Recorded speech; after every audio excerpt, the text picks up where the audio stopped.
might go over a little more than it should, so I'm going to try and make it quick. First off, I'm Ryan Gray. I'm from San Diego State University.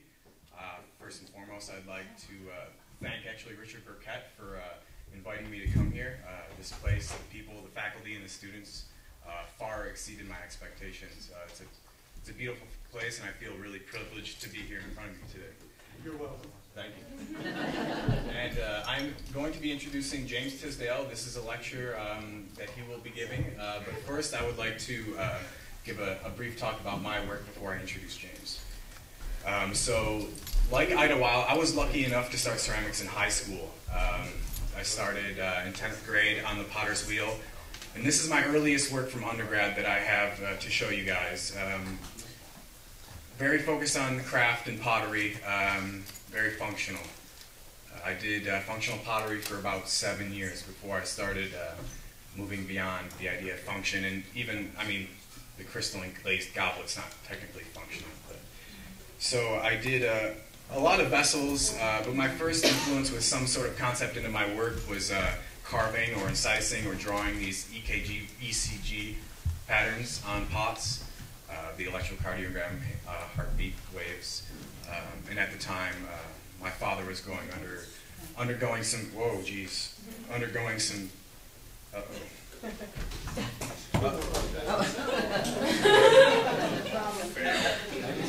Epic fail. So, oops, whoa, okay. So at the time, my father was undergoing some serious heart problems, serious heart surgery, so it was very emotional for me, so I started incorporating these into my pottery pieces. They weren't so functional, but, you know, had a little more going on. And I threw anything from cups to 6-foot floor bases. It was all thrown in sections, not coils, but just thrown sections. And still, you know, simple, functional, a lot of Greek and Roman art influences, but trying to come up with something in my own by the drawn patterns on the pieces. And I was very structured for a while, and I moved into some more gestural pots. This was after, and although they didn't incorporate the concepts of the ECG waves, I was starting to dissect the vessel into its individual forms and really kind of break it down into individual parts and making things a little less controlled. So my very last semester in undergraduate school, I stopped making functional pottery and vessels, and I started working on more sculptural work. These were wall pieces that were anywhere from 8 to 18 feet wide to 6 to 10 feet tall, and they were all extrusions, all wood-fired. Some of them had individual little pottery pieces on them. Others kind of dealt with the idea of the firing process, so you would see this gradation of wood being built up and burnt down in the pockets of the waves, and at the very end a little sprout came out, a little rebirth. Some came off the wall, landed on pedestals, bounced back on the walls, trying to incorporate the whole gallery, the whole space. So this is my first successful piece in undergraduate school, is pulling away from those wave patterns and those wall pieces and making it a little more kinetic. And I moved from Buffalo, New York to San Diego, California. And it was a big change for me, and I wanted to get something a little more chaotic and machine-like, just because that's what I was feeling at the time. So I was using all recycled automotive belts. All these pulleys are porcelain. They were hand-thrown on the wheel, and they all have ball bearings mounted in them, so they spin quite freely. And this whole piece did move back and forth, but only if you pulled on it. So working with Kinetic Sculptures in a similar fashion, I kind of distilled it down, pulled back just a few of the pulleys, and started focusing on the counterweights as a means of discussing some sort of concept in my work. This first one was about energy, the left one being some sort of prehistoric, or not prehistoric, but an old-timey energy source, these copper coils, and the left side was frozen in ceramic slip. So as it melted, it would lower down, and the right side, which I don't have a good photo of, but it's this big fluorescent green capsule, and as the ice melted, it would lower this green capsule. So this piece was titled Terminal Resources, and it was about kind of energy resources and how we're moving away from things that were a little more sustainable or renewable to things that were a little more contaminating and destructive of our environment. So I got heavy into the idea of contamination because I grew up next to a very large chemical waste site and about 15 miles away from Love Canal. I'm sure a lot of you that were around in the 60s and 70s may have heard of Love Canal. It was one of the biggest chemical waste disasters in U.S. history. I won't go too far into it, but I could talk for days about it. So I was really focused on this idea of chemical waste. All these barrels were hand-thrown individually on the potter's wheel. And I used a rib to get them even, but they were all hand-thrown, hand-trimmed, everything. And I used these in other kinetic sculptures where pods of frozen earthen material would melt and lower down, and this basket of chemical waste barrels would get lowered down and spilled out into the mix of organic materials that has been loosened up below. So I did another couple pieces like that where these were chamber pulleys. So one of the chambers was filled with a block of solid slip, and the other one had like a revolver cartridge of barrels. So as it melted and turned, the barrels would get dumped into the mix. I did a few more like this. Again, the piece on the block on the left was a giant block of frozen clay, and the piece on the right were these individual spheres of green paint with slip-casted chemical waste barrels inside them. So when they dropped and lowered, they would expose themselves into the natural earthen material below, kind of hint on this idea of contamination and natural resources. So I got really into freezing things. In fact, when I started grad school, I had a pottery station in my studio, a potter's wheel and shelves and everything I needed. And by the second year, I replaced that entire station with a deep freezer. And I got really into freezing anything and everything. And at first, it was all natural, organic materials, mud, sand, leaves, and grass. But then one day, I created this beautiful mess on my floor by accident, and there was a river of things I had melted that were leading into the storm drain, and it made these really beautiful patterns on the concrete, and I wanted to harness that, and I took a step away from the kinetic sculptures and started focusing on the images that were being created by these melting pigments. So this was one of the very first ones I created, and it was created by a sculpture very similar, in which primary colors of actually children's fingerprint were diluted and frozen and hung from these kinetic sculptures and allowed to melt on the floor. And in order to capture that, I was using giant sheets of plexiglass in which I sanded and painted in order to capture the pigment so it could be movable and showable. This is one of the very first ones I did. These are some details of the images. This slow process really created some incredible detail of very organic patterns. So I got even more enthralled into this process, into these images. So I moved on and started doing a similar thing, but I was incorporating image transfers on plexiglass, and each image transfer was of a specific place. The first one I did was of the town I grew up in, which had a chemical waste site in it, and it was part of the Manhattan Project, which was how they developed the atomic bomb in World War II, and it was one of maybe 9 major places across the country where they manufactured, tested, and disposed of nuclear radioactive waste. And I grew up in North Buffalo. It's a town of 900 people out in the middle of the wilderness.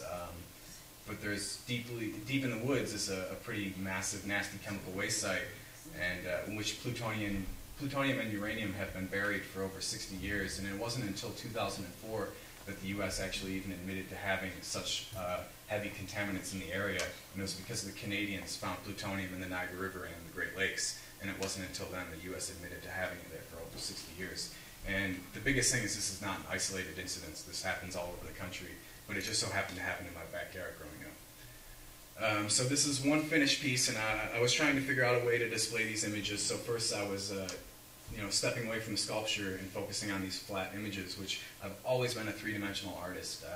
My entire life I've always been in ceramics and sculpture. So this was very new for me, creating these images. And this one was about 5 feet by 4 feet, so they're pretty massive. And this one was about disposable plastics, because like I said before, I don't know if you guys are familiar about Love Canal, but one of the biggest contaminants for Love Canal was the inventions of plastics, rubbers, and solvents. And in the 60s, everybody thought it was the most beautiful thing ever in this disposable cheap material, but the byproducts of the manufacturing of plastics and solvents and rubbers were extremely, extremely toxic, and they were being produced by the tons every day. And being just thrown into clay pits in the ground with no concern for future generations of what was going to happen with that material. So this is a piece I did very recently, and I actually did half of a whole gallery of just my work, and unfortunately I don't have very good images of this because of problems with my SD card. But I was kind of stepping away from the sculpture and focusing on the image and how it was created. So these are all frozen pigments, and they would drip down on the paintings below. This is a detail, one of my more recent ones. And this was the first layer of paint, and I do up to 30 layers of paint. Sometimes these take me melting paint onto the surface about 30 days in a row before I get to the point at which I think it's enough.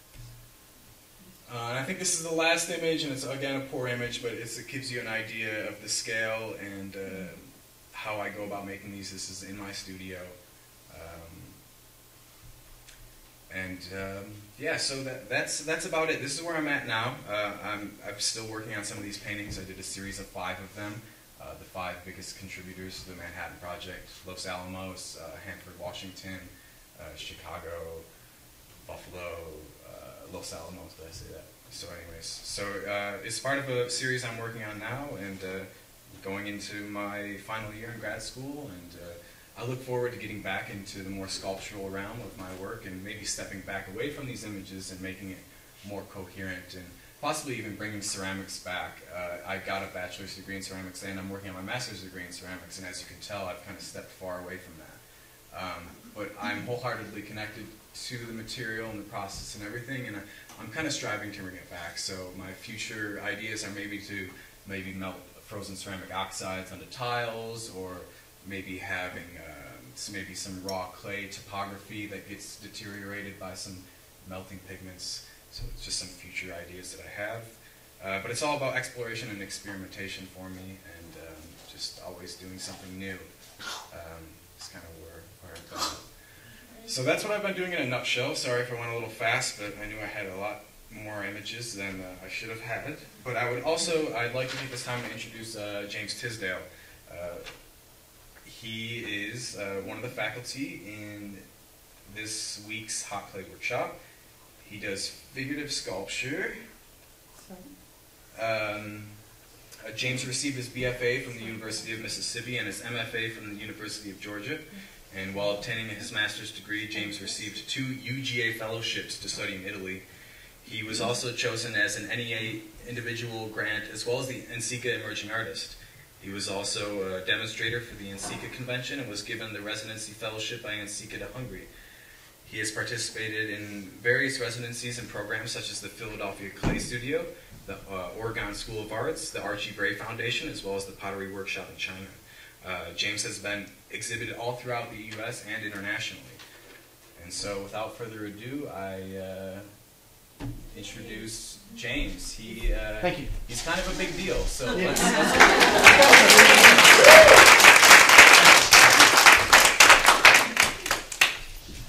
Thank you, everybody. I appreciate the other students that are in my class coming back again. I did this Monday morning for everybody to get jump started, so it'll be a little bit shorter this time, hopefully. I'm going to talk to you first about a lot of things, and then I'll go through the imagery. Anytime you want to stop me, you're welcome to stop me and ask anything you'd like. First of all, can you hear me? Okay. I went to grad school as a potter. I quickly changed when I went to grad school due to the fact of the death of my father. My father, if he was alive today, would be 100. So he was born in 1913. Big difference. When he grew up, uneducated, was yanked out of school in 6th grade to supply a life for the other brothers. My mother, pretty much the same. Pretty much less than a 6th grade education. So their whole purpose was for me to go to school, get an education so I didn't have to work with my hands. So I screwed them over on that one. So as my father died, I realized I didn't know my father. He was 51 when I was born. If you understand where he came from in 1913 and what he saw developed in the world, I mean, going to the moon blew his mind. I mean, he almost ran out of the house. It's like, oh my God, you know. So I went to grad school, was seriously depressed, began drinking and doing things I shouldn't have been doing, stayed in my apartment and had big drawings of death and my dad. And so when I went to went to critique, I was sure I was going to get thrown out of class, thrown out of the program. And instead they said, this is what you need to be making. So I began to make those. But where I went to school, they didn't teach you how to make stuff, and I'd never hand built a thing. So for 2 years, I failed at everything that I did building. So it would come to building something, I'd watch it, fall down. Finally, after 2 years, I'd learn how to glaze something. I'd get it to the kiln, I'd drop it before I get to the kiln, I'd finally get it to the kiln, I'd blow it up. So it was really difficult, and I stress this to my students, that my success really is built off of failure. I know that's a cliche, but it truly is. It's everything I kind of failed, I kind of learned how to compensate for that. And I did that out throughout my childhood. So another important couple of things before I get going. I grew up in Mississippi, and I grew up in the 60s, and I grew up with a lot of racism. And I talk about that in my work. And it's a huge influence, Mississippi is. It's a beautiful, wonderful, rich culture, and it has a lot of hatred, and it has a lot of ugliness as well. But you can't separate one without the other. As much as I would like to do that, you can't take one part of something and just ignore the other. And it's a combination of things, and I'm a combination of those things, and I talk about those things throughout my work. I'm a huge influence of Renaissance artwork. As Ryan told you, I studied in Italy during my master's, so I love Renaissance artwork. I love the classical artwork, and I try to bring a contemporary twist to that throughout my work. So those are the things that are important to me. And the reason I love Renaissance artwork is because it was in a religious content. And I grew up in a devout Southern Baptist environment. Everything I did was guilt and fear, and I still live with that. But within Renaissance, a lot could be understood about political, social, and current events of the time, if you understood what was going on in the content. If you would see a person with a rooster on its shoulder, the rooster was a symbol of denial, because in the Bible, Christ would be denied thrice, before the cock crowed. The color yellow, often clad in Judas, was a symbol of cowardness. Whether you were on the left hand or the right hand side of Christ, left in Italian is sinistra, sinistra meaning evil. So all these things began to play in my head, and I could talk about personal things that no one else could understand, but I could get it out of me. And so that's a lot of what my work is based on. So with that, I'll begin to show some slides. These are life-size pieces, 3/4 to life-size pieces, all coil. Could this be? This was after I received the Emerging Artist Award, and I was stunned that someone even knew that I was out there, and then I freaked out that, oh, somebody knows I'm out there now, people are going to expect something from me, and that kind of blew my mind. So, this is Galileo. This is around 42 inches in height. One of the best stories I had with this was the last day of the gallery in New Orleans. They didn't want me anymore, but this guy came in and bought this for his wife for her wedding gift, which I thought was great. I had to cut the door off my studio because I made it too big. And as my students know, I don't know how to measure. I don't know what takes what, how much is this or how much is that. I just make and then I compromise later on. But I show you this because if you'll see, there's the white of the lady. I work in circles, it seems like, and you'll see in the end that I come back to being white, but you'll see that I get god-awful, colorful, as though I threw up color everywhere. So it's just funny to come back and see older work and now to see where I am again today. This dance of mine, this is a self-portrait. Again, if you look, there's 2 left feet. This again plays with religion, plays with fear, gambling, taking a chance on what the hell was I doing as an artist.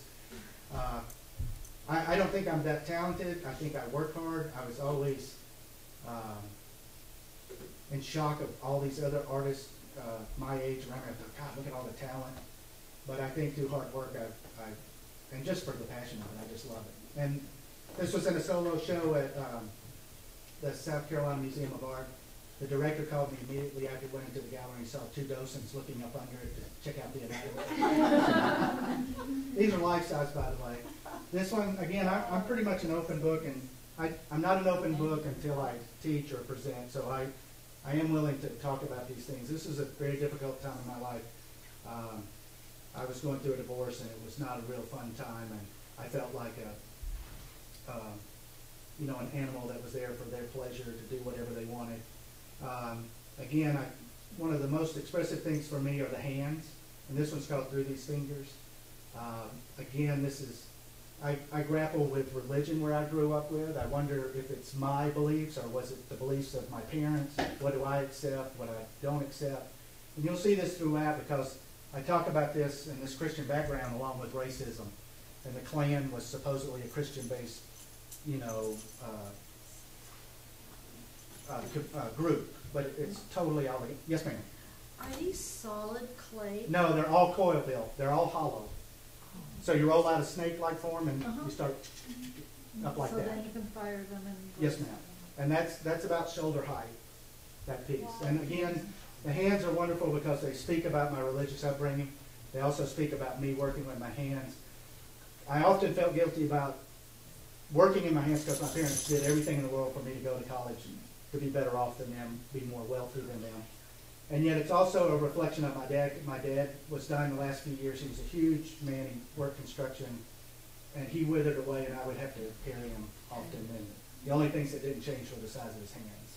And I find hands very expressive. Anatomically, that was not a self-portrait. So anyway, also I love folk art. If you can see this piece is about 36 inches in height. It's rather big. That's an upside-down whiskey jug. Those were things that I grew up with, and it's an homage to that. Also, you'll see that it looks like different parts are put together. When I grew up in Mississippi, farmers didn't go out and buy new stuff. They reinvented, took parts, put them back together to make something work, and that's kind of the way I feel life is. Your experiences, they're patches, they're broken down parts, you put them back together, and you do what it takes to get through life. So, as you can tell, my work's not really happy work. I feel like I'm pretty happy, so this is a way for me to get this out. My work is a visual journal instead of words, so these are difficult things for me to talk about. This one's called Teetering. Again, 42 inches in height. Multi-fired 6 or 7 times. Again, this is failure. I screwed up all the face. I came back and I panicked because you'd spend a month on these making them. So I'd cover them up with something else and fire it and try to do it again. And I just loved all the layers of it. And the failure actually became a known quantity to me that I would then duplicate. This is Around Again We Go. This is Kinetic. It's 36 inches in height. All those little figures come off. And this is where you can see the height of my throwing up of color everywhere. So a lot of fun, but after a while I just get tired of doing the same thing, and so I begin to change. This is Playtime. 32 inches in height, and this is based off of a little Asian sleeping pillow that's ceramic and it's usually figured. So I thought dreams, playtime, and my dreams are not really fun. So this is Washed in Blue. Ryan mentioned I went to Hungary. This was a very difficult time for me as well. Washed in Blue. If you see this piece, it's trying to be an abstract or a gestural content of a bird. There's also the different butterflies, metamorphosis. Birds for me are a place to escape. Here we go about the political issues of growing up in Mississippi. I love Mississippi and hate Mississippi at the same time. I've had all kind of questions asked of me, whether I like people of different color, whether I'm inbred, whether we have running water, so it really is an albatross in a lot of ways. And so this one's called The Seeds of the Father, or Sins of the Father. And if you know anything about Christianity, it's the sins of the father will be passed down to the son. And I feel like that's what happens in Mississippi. Sometimes our history is passed down to us. And I'm not ashamed to say, yes, that was a part of it. But I'm not always a contributor of that, and try to be not a contributor in that way. And of course, this is a Clemson baby. It's about 34 inches in height. He's got his wife beater on. He's got a Confederate flag diaper. To me, these things are taught. They're not handed down through our genes. So now this next group is about a wonderful woman whose name is Margaret Jackson. She's still a part of my life. She's been with my family and since my sister, and that was 56 years ago. She's been through deaths, births, marriages, divorces with us. She's the central figure. And these are little Klansmen all over. And I think without Margaret, I wouldn't have seen the world in the way that I see the world. And she's my second mother. And I find the dichotomy in this so baffling that at a certain time in the South, the black culture was not seen as full human beings. And yet they were provided to watch over the most precious thing a family could have, and that was their child. And it just dumbfounded me. How you could be raised and loved by a woman of certain friends of mine and then still be racist. And so I did a whole book of these for her and a whole series of these for her. This is in spite of it all. This is based off of the same thing, but if you look, that's the Statue of Liberty kind of crown up there. I think it's a mockery that we say, bring us your huddled masses and we'll do all these things for you, and yet, you know, those things continue to happen. If you look in the mass, there is a skull. I've seen racism eat family members away, friends away, because it's just like a cancer to have that much hate. Again, there's symbolism within the mask of the fish about Christianity, talking about, it doesn't say love thy neighbor unless they're different. It just says love thy neighbor.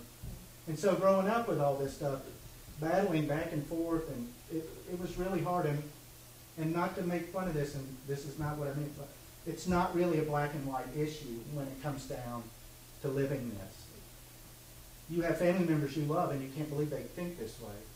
And yet you can't turn your back on them, and yet you can't condone what they're thinking. So it's a struggle to deal with all of this sometimes. And to deal with it under the disguise of Christianity.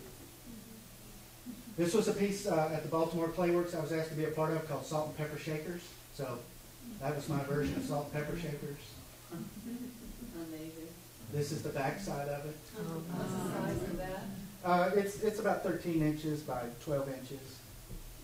This actually came about a long time ago when I went out to Montana at the Bray. And people were just, I guess they'd never met a Mississippi person or something. It was an oddity, and I really did have the oddest questions asked to me. And they said, well, do you like black people, or do you like this? And I was like, well, yeah, you know, it's like, but you're from Mississippi, and you treated them so bad. And I said, well, that is a history of ours. And I said, but we also didn't stick a group of people on certain amounts of land, which actually were their whole lands. And I was talking about the Indians, and they were like, oh, that's totally different. The Indians are different peoples. So, and yet they didn't understand what they were saying. So racism crosses all kind of lines and all kind of barriers and all kind of social structures. This, again, is based on Margaret and her love for me and my sister. This is, I loved, when I did the salt and pepper shakers, I've always loved and collected those little salt and pepper shakers of the 30s and the 40s and the 50s. This is based off of one of those cookie jars. And Margaret never had any children, and later on that kind of broke my heart in a way, because she said we were her children. And I don't know why it broke my heart, but it does. And so if you lift this up, there's a little African child underneath her skirt. So I was in a show out of Santa Fe called The Deadly Seven Sins. So this is my interpretations of those. As you can tell, something in between the legs there and all that kind of stuff. You can get the gist. And that's what it's called, the gist. I'm sorry. Again, this is another one. This is all called Surprise, and you'll see that in the next photo. But you'll also see the classical Madonna and Child pose there.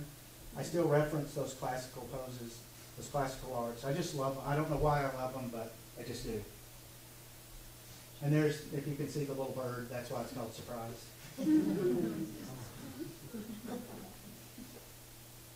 This is called Trust Me, again, dealing with relationships, whether they're love, family, you know, friends, whatever. Also at this time, a lot of my friends were starting to have children, and I wasn't, and I was thinking, wow, what does that kind of mean? And then so I had to go to all these, here's the detail, we had to go to all these baby showers, and I went to stores, and I started seeing these kids and these families buying these hoods that were animal type.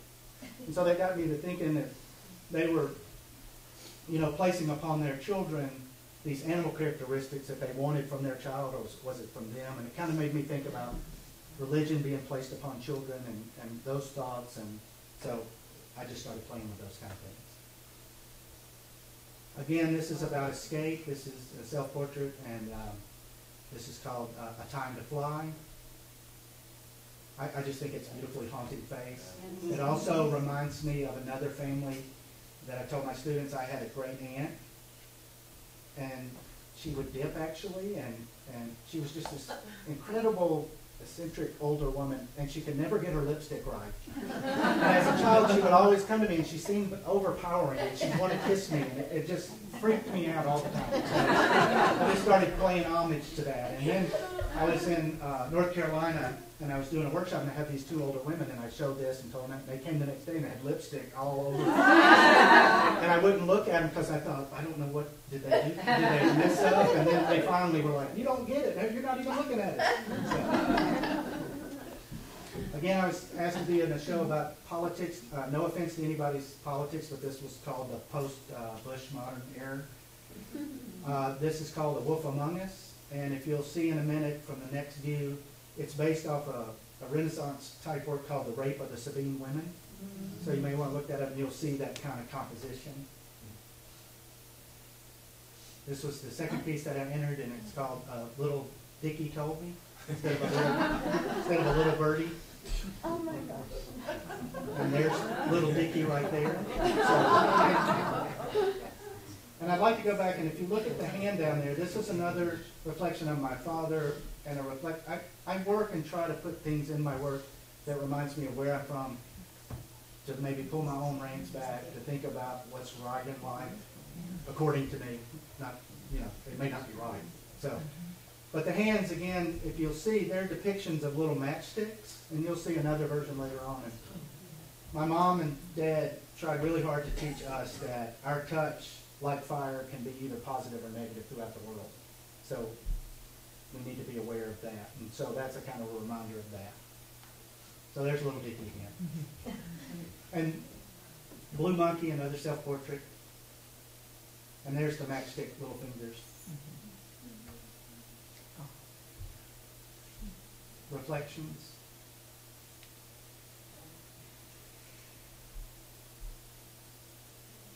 What are your surfaces, James? They're under glazes and stains, and then some commercial glazes that are put on, wiped off. It's a lot of wiping on, wiping off. It's probably about anywhere from 3 to 7 firings. And I probably wouldn't do that, but I'm at the school and they allow me to do it. So I just take advantage of it. Now, this is another, and I hope I'm not telling you too much about the art. Sometimes I wonder about that. But anyway, the horse piece is actually an art reflection of my childhood, which was Warner Brothers cartoons. And I don't know if you'll know, but there was a Bugs Bunny opera called Who Killed the Rabbit? And there's this big thunderous, huge horse running down, and they got the tiny little legs. And as a kid, I was like, oh my God, they're going to break the legs. They're going to break the legs. It just freaked me out, but I loved it, and it's always stuck with me.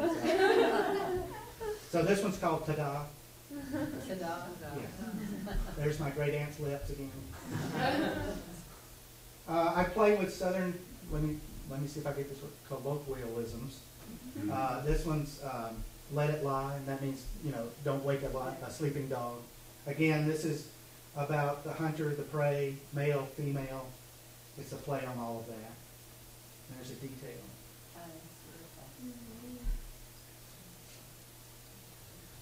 And there's the back side.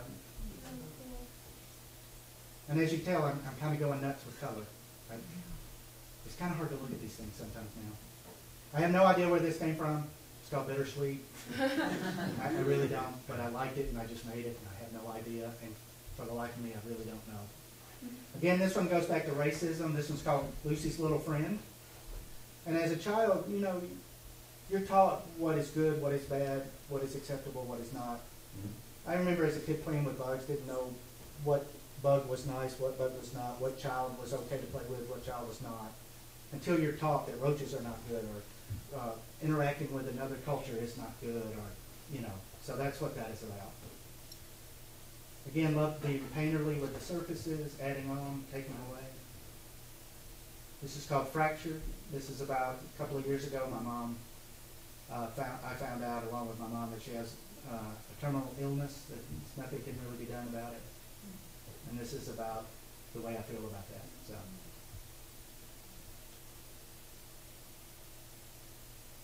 bended knee.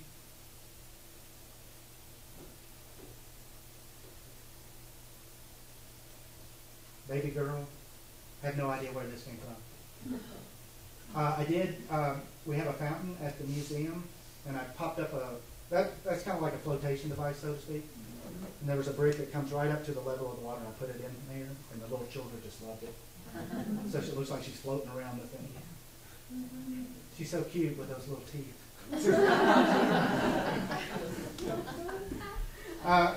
As Ryan mentioned, I got to go to China, which was amazing, and I love the dichotomy there. It was either gaudy or just simplistic, and I love simplistic because I was being gaudy, as you obviously can tell. And so I needed to change. These are only about 36 inches high, and they stand on their own. This is called Sisters. And this is kind of what I'm going to demonstrate surface-wise, a little bit with my older, and you'll see that comes back to play here in a few minutes. But I just used the undercolors, or the underglazes, slips as watercolors. And I was really intrigued with the watercolors there in China, as well as the calligraphy and how they use the brush and stuff. This one's called Couple. This one's 48 inches in height. Really happy people, aren't they?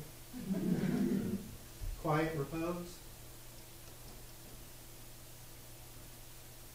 Bewildered.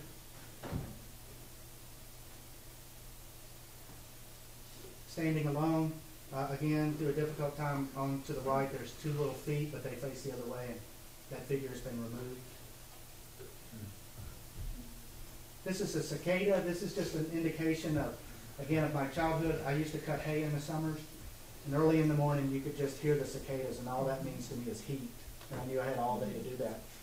And then when I was in China, I was hiking up into the bamboo forest, and I was transported back to Mississippi in 1 minute because I heard all these cicadas, and I just, in a corny kind of way, I just couldn't believe where I come from, the parents that I came from, and now here I am standing in China. I was actually paid to come here. Somebody thought my work was good enough to be here.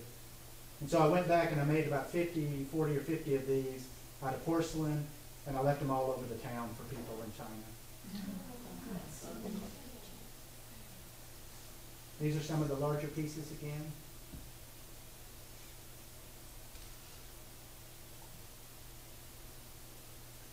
This is Koi.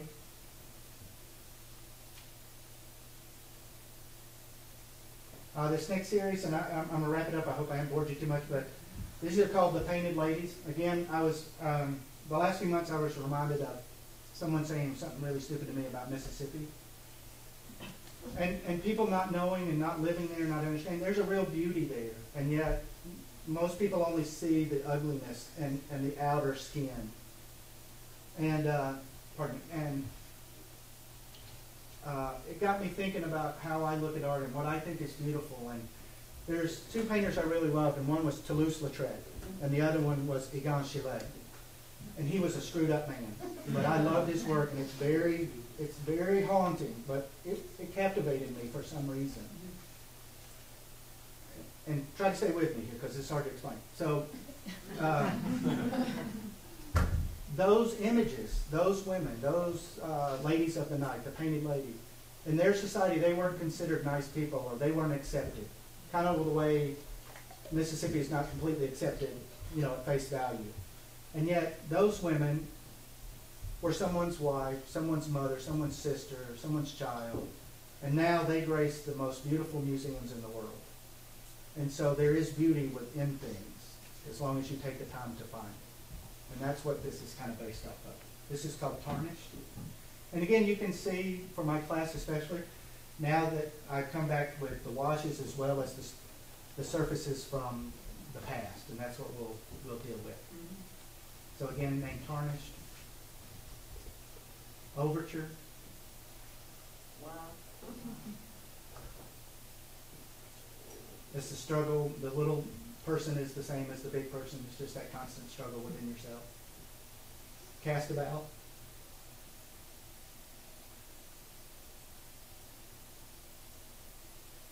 This is one of the pieces that's in the show here. The Eyes of Another. These are eyes all over the hair there. Those are carved in and painted. This is the eyes of God. Growing up, and that kind of, it was like we were always told, God's always watching, God can see you. So that's just really not a good thing to lay on somebody. So that's always haunted me. There's the backside. Again, I love hands and feet and the expression that can be shown throughout those. Self-entangled, again, fighting within yourself, myself.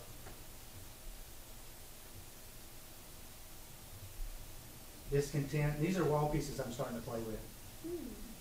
These are figures that hang on the wall and protrude, and I really love them from that perspective.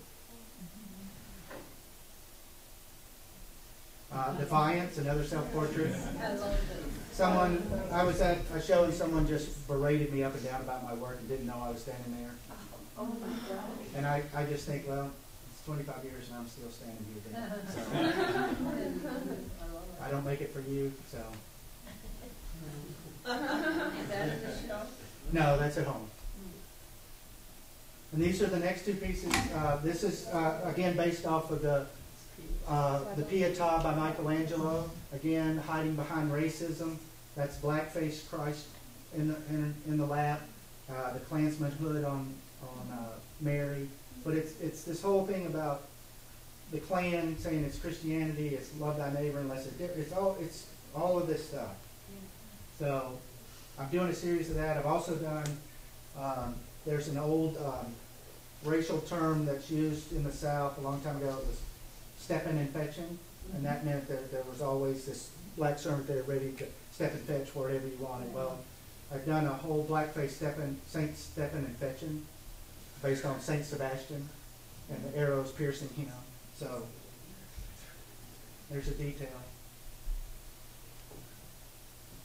But again, it's that going back to Renaissance with Christian or religious content, but talking about personal and private and public things within that content. Does that make sense to you? Yes. This piece is upstairs, also in the gallery. This is called All Eyes Were Upon Her. And that's the detail of it. And that's it. So, thank you.